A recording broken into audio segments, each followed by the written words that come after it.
కుటుంబమే మీ నాయనతో మొదలుకోండి నువ్వు కానీ రెపరెప కోసావు కాబట్టి మళ్ళీ నువ్వు జనాన్ని రెచ్చగొట్టి మళ్ళా పని చెయ్యండి అని వాళ్ళని రెచ్చగొట్టే పరిస్థితుల్లో నువ్వు ఉన్నావు.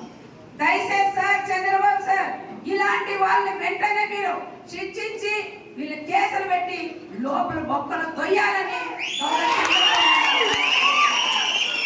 ఇలాంటి వాళ్ళ సైతం వాళ్ళ మాట విని గ్రామాల్లో కూడా రెచ్చిపోతారు. రెచ్చపోతే మన వాళ్ళేమో గాజలు తొడుకు ఈ పక్క కూడా రెచ్చిపోతాం. అప్పుడు రెచ్చపోయినప్పుడు వాళ్ళ వీళ్ళు కేసులు వస్తాయి. చాలా మంది ఇబ్బందులు కూడా పడతారు.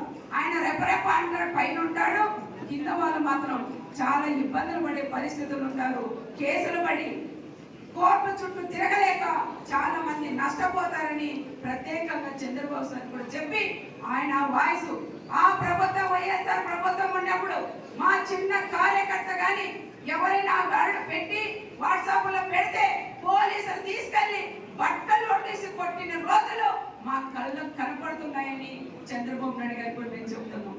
అలాంటి వాళ్ళు కూడా సెల్ ఫోన్ కూడా తీసుకొని అక్క మా సెల్ ఫోన్ పీకున్నారు, మమ్మల్ని చాలా దురుసుగా మాట్లాడారు, మా అమ్మల్ని అక్కలు తిట్టారు అని ఎంతో మంది ఏడ్చిన యువత కూడా మా కళ్ళ ముందు కనపడతారు. మరి ఇలాంటి వ్యక్తిని జగన్మోహన్ రెడ్డి లాంటి వ్యక్తిని ఏ జైలుకు పంపిస్తారనే విషయం మన అందరూ కూడా నిర్ణయం తీసుకోవాలని మన గౌరవ ముఖ్యమంత్రి చంద్రబాబు నాయుడు గారిని నేను కోరుకున్నాం. రెచ్చిపోయి మాట్లాడి చాలా మందికి ఇబ్బందులు కూడా పెడుతున్నారు.